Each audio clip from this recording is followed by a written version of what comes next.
Good Morning Hawaii. 624 on Good Morning Hawaii. Let's talk tech with Ryan Ozawa here from Hawaii Information Service, our KITV4 tech expert.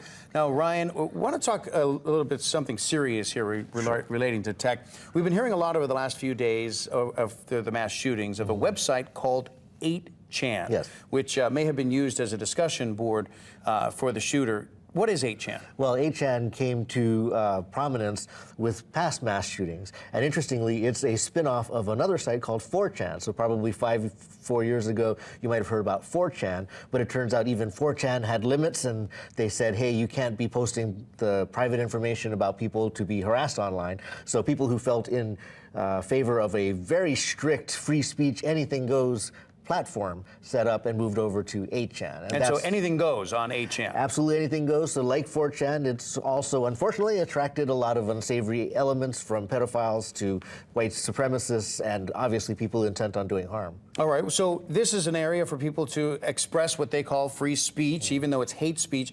What makes it so hard to shut these sites down, or is that something we even want to do? Well, the second question is more complicated. The first, in terms of why they're hard to shut down, there's three basic reasons. One is that the internet is dynamic and self-healing. It basically sees a block as something to be routed around. It basically, websites want to be online. Secondly, in the United States, we have safe harbor laws, Section 230, which basically says that websites can't be held liable for the things that their users post. This protects, say, your local newspaper or KITV, but it also protects sites that might have more objectionable speech. And finally, you can just set up shop outside the United States and be outside of the jurisdiction of the government and be unable to be shut down that way. Now, 8chan was taken down for some time, and it is down.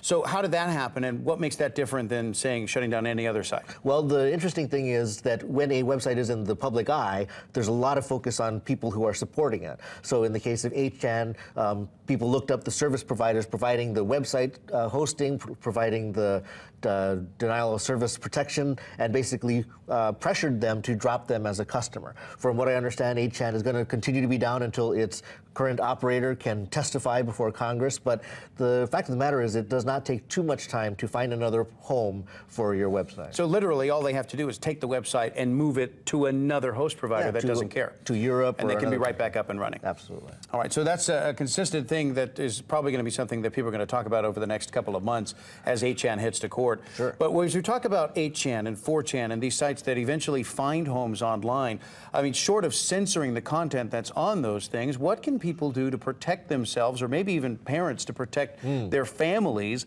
from finding out that those sites are being explored by their kids? Well, certainly for younger kids, there are protections built into mobile devices, even operating systems. They're called either safe mode, family mode, child mode, and that can limit the websites that they can visit to approved or more mainstream websites. Other than that, I think the solution isn't technology, it's humans. It's being in touch with your child. If you feel that there's radicalization going on, there's no problem with contacting social services, calling 211, finding a resource that can help you reach your child before it gets to a dangerous point. All right, so rather than looking for technical solutions, looking for more personal solutions with your kids. Thanks, Ryan, so much for coming in. Always a pleasure. Ryan, our tech expert, always coming in with great advice for us. 628 Good Morning Hawaii. We'll be right back with your top headlines here right after the break. Stay with us.